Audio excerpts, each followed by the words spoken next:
Doubts during decision-making can quickly spiral into overthinking, paralyzing our ability to make confident decisions. It's like our brains go into overdrive trying to sort everything out, but sometimes it just ends up making things more complicated. Welcome back to the Jasmine Star Show, where we discuss business mindset and today, how to stop overthinking in your business. I'm going to start this episode of the podcast with a quick backstory. So when I entered into college, I declared myself an English major. I had gone to high school and I took honors English and AP English, and my teachers would tell my parents, "Oh, she's such a strong writer." And I believe that to be true. So when I went to college, I was like, well, of course I'm going to major in English. And so my English class, my very first year of school, it was probably one of the first papers I had to write. And I got it back and I had all of this like nervous anticipation, like, was this professor going to think that I was talented? Was I creative enough? And when I got the paper back, it was just covered in red ink. Basically, the page was bleeding. And on a note, it said, please see me in my office after class. So I walk into the professor's office and we sat, and she sat across from me and she was flipping through the paper, asking if I understood the structure, the syntax of writing, to which I responded, well, I mean, I thought I did until I saw this bleeding paper. And then she was flipping through the pages and she had said, do you come from an immigrant family? And I stammered and I said, yes. And she says, I could tell in the way that you write. Now, I'm going to preface this story by saying I did not think that she was being like evil or mean or trying to break me down, but it totally did. I was so embarrassed. I was so humiliated. And all of a sudden I was just like, can she tell I'm Mexican by the way I write? And so immediately I had banished. It was like that day, I was like, oh, I'm not going to be an English major anymore. Like, people can tell my ethnicity or my ability by the way that I write. And so I knew I was going to be up a creek without a paddle if I didn't start taking matters into my own hands. And so every week I would go into an English writing lab where teachers, or no, excuse me, like where student teachers would help like read your papers and preview them. And so every week I would go and I would have people be reading over my papers and giving me insights. And it was then that I actually learned how to write in like a different way, like in an academic way. But that was the last time I ever thought I was an English major. And so years later, I'm sitting at a restaurant called Bandera here in Newport Beach, and I'm talking about me giving a commencement speech at my college. I was invited for the 2024 graduation to give a commencement speech at Whittier College. And my husband asked, what are you going to be speaking about? And I had this whole thing in my mind. I was like, I'm going to give this speech and I'm going to tell students that no matter what people say about you, you can blow their minds. Whatever somebody says about you, they can't hold you down. And he's like, where is this coming from? And I was like, what people say about you is they might say that you come from an immigrant family, but immigrant kids come back and give commencement speeches. And he's just like, oh, that's what you want to talk about? He's like, no offense, but I think that this is, and then I started to cry. I was literally crying because I was just like, I don't even know what's wrong with me. I'm just leaking. Why is it like all these years later, I'm still so embarrassed by this story? And we kind of got into this whole idea that I was carrying something that I felt deep shame about. And I also like this deep resentment that I let somebody like change the course of my life. And my husband said, yes, but if you had not changed into being a business major, he's like, do you think that you would be where you are at today? And the clear answer was no. I probably wouldn't have started a business. If I had continued being an English major, I don't know what I would have done, but it probably would not have been this. And he's like, so why don't we first just express gratitude for the professor? Like, she gave you a gift and you were able to apply a different skill set in a different way. And so fine, I did. And so then we had talked about the things that I was going to talk about at my commencement speech. And what I'm going to do at the end of this episode is, in case you want to stick around for that, you can absolutely, I'm going to be posting the audio and the video from the commencement speech at the end of this podcast so that you could see what was actually came to fruition, what I felt was going to be serving people in a bigger and better way.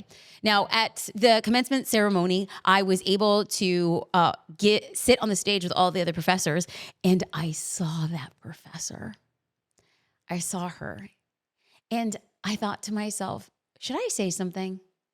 I decided not to, Because for all of these years, all I did was overthink the things that she had said about me. And for years, I wasted so much time thinking about whether or not my writing looked like it came from an immigrant or a child of an immigrant.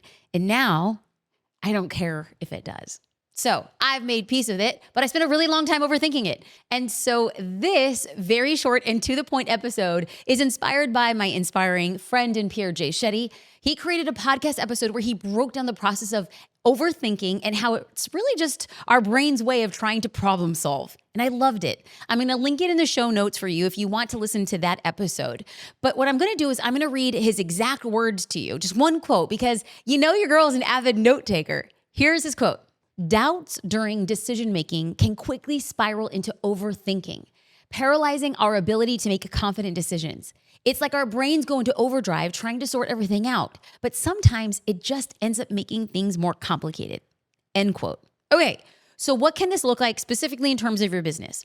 Now, imagine you're heading into a new launch and piecing together a new marketing campaign. Now, you're planning out every little detail, but these doubts start creeping in. What if our messaging doesn't connect with our audience? What if we're spending our money in the wrong places? What if the leads we're targeting aren't qualified for this offer? What if? Now, the problem here isn't asking what if questions. Those questions are great to ask.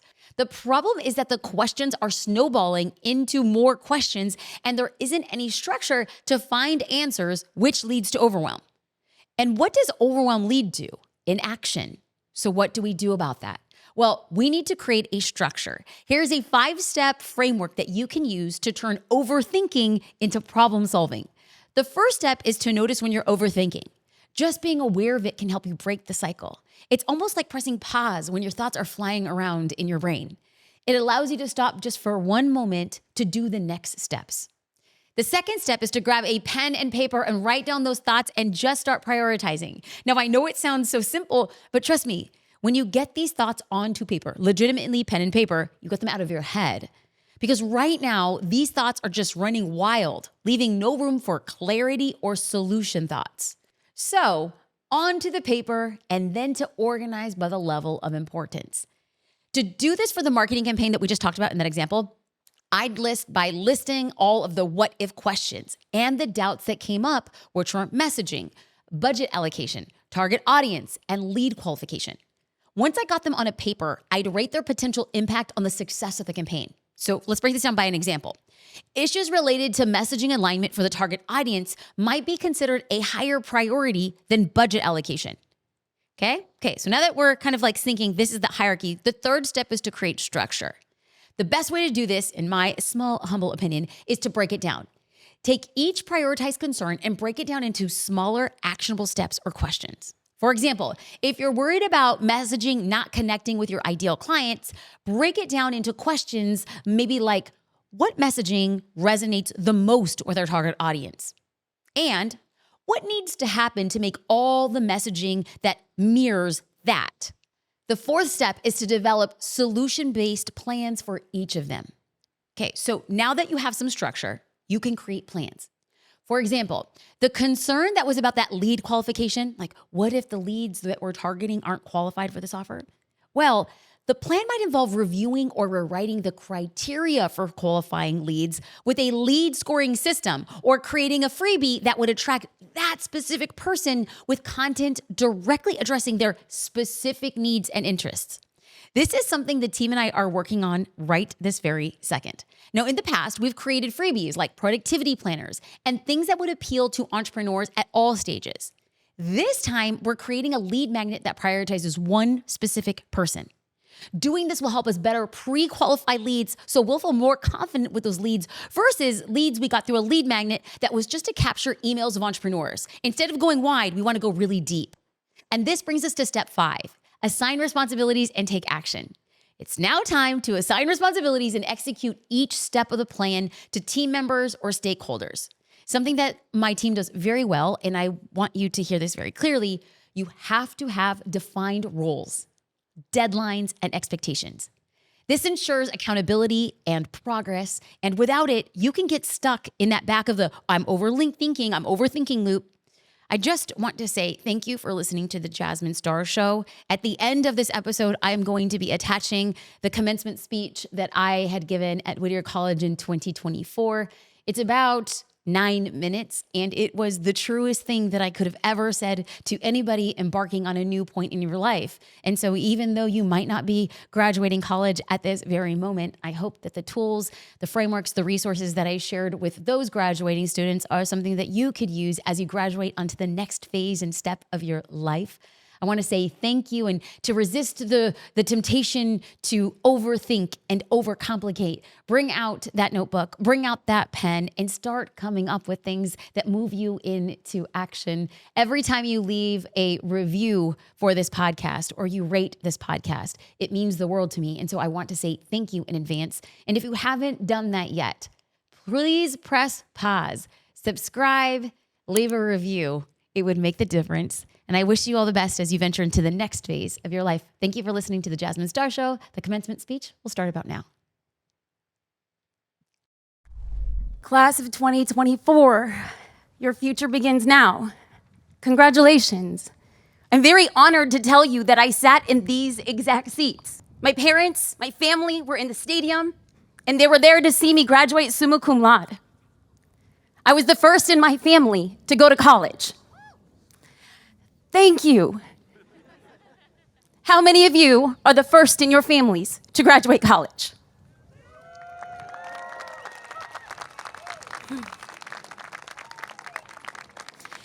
We are the sojourners. We are the people who change legacies and histories. This school has given you everything you need.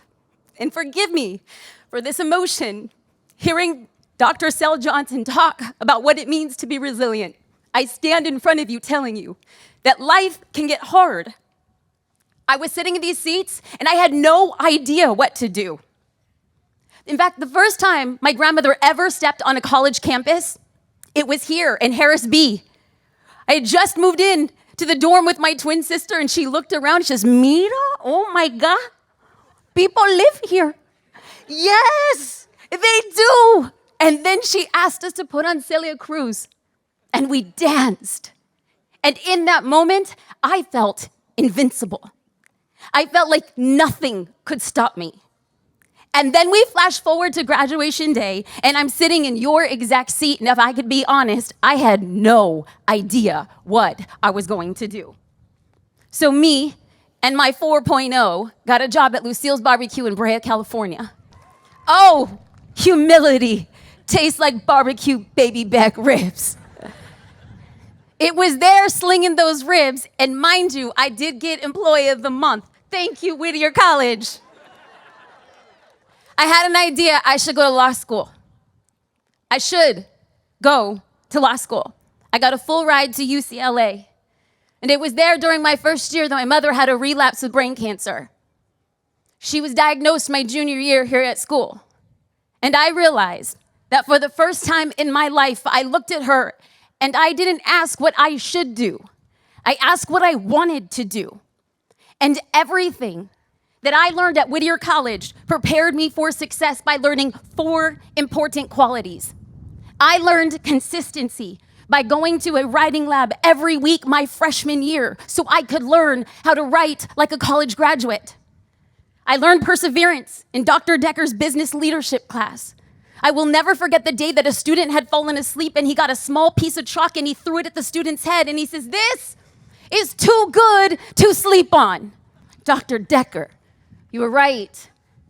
I learned creativity in Dr. Sal Johnston's sociology through photography class. I had never taken sociology. I hadn't even heard of that word, but we're at a liberal arts college, so what do? You take classes you never had interest in, and then you meet professors who rock your face off and find yourself interested in things you didn't know were possible. So I went for the easiest sociology class with photography, and I didn't own a camera. And then all of a sudden there, I decided to take pictures. And they called it the Film Development Lab, which was just a closet that had been converted into a darkroom. And I developed film for the first time in my life. And at the end of the semester, my photos were chosen to be on an art display in Mendenhall. That was the first time in my life that I wondered, am I creative? Dr. Sel Johnson opened up his room during the attack of September 11th, when all of us students were worried about life and the world and what it looked like. We didn't have class that day, but he looked at all of us and said, "We're going to be okay.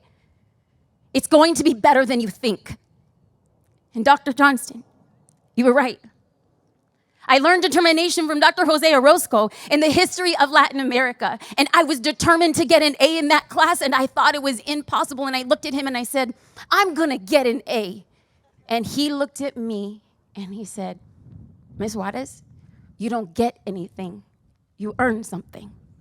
Dr. Jose Orozco, you were right. Consistency, perseverance, creativity, and determination are all the things you need. And they're all the things that I need. Because I don't know where you're at right now, but if you feel uncertain and if you feel unsure with what you're going to do next, I am telling you, you have all the tools because Whittier College has given you everything you needed. I needed consistency when I dropped out of school and I became an internationally recognized photographer. I had never owned a camera and I learned it on Google. You can learn anything you want because they teach you how to think here. I needed perseverance when I began creating digital resources for entrepreneurs about business strategy on the back of Google. I needed creativity when I expanded into a consulting business and somebody says, "Have you ever consulted?" And I said, "No." And they said, "How much do you cost?" And I said, "How much do you have?" And I said, "Funny, that's what I charge." Because we could figure it out because that's what poets do. We're gritty and we're scrappy. And I will tell you that I needed determination when I created a tech company, Social Curator, and I didn't know development or a line of code, and I didn't know that most tech companies get funded, and the amount of women who get international or venture capital is less than 1%, and the amount of brown women who get that is less than 0.7. The odds are always going to be stacked against us, and you want to know what we're going to do? We will be determined because that's what poets do.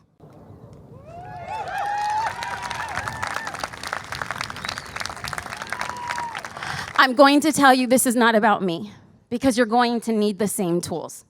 You will face a lifetime of moments when you're going to have to ask yourself, not what should I do, but what do I want to do? Because that is the only way you are going to find out what you were supposed to do in your life. That is the only way you will find purpose. Because I believe you were put here with intention. I don't believe you chose this school happenstance. I believe that this chair had your name on it since the day you were born. But now the opportunity comes and ask yourself, what are you going to do with it? Will you squander the luxury and the gift of education in this beautiful country? Or are you going to say the odds will be stacked against me and I'm going to step out to figure out what my fullest potential is? And I'm going to tell you, you will be faced with difficulties, and you will be faced with fear, and you'll be faced with doubt, and you will be faced with opposition. And at these hard moments, when you are rejected, when you are denied, when you are ignored, and when you are looked over, you might ask yourself, like I did before, what is this all for? I am here to tell you that your purpose isn't present. It's not today, and it's not next week, and it's not next year. Your future is generational.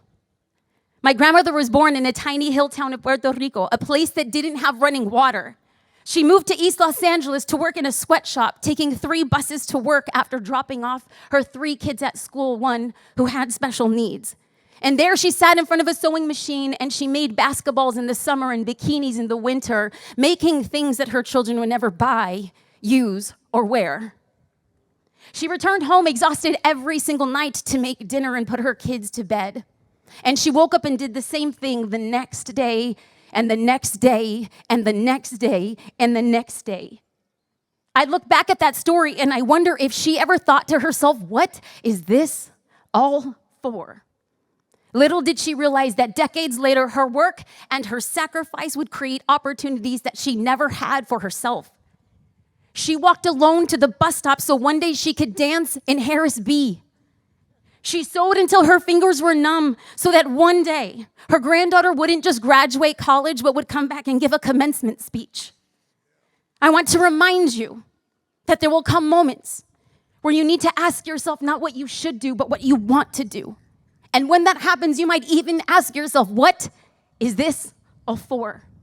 But please remember, you have all the tools you need. Consistency, perseverance, creativity, and determination.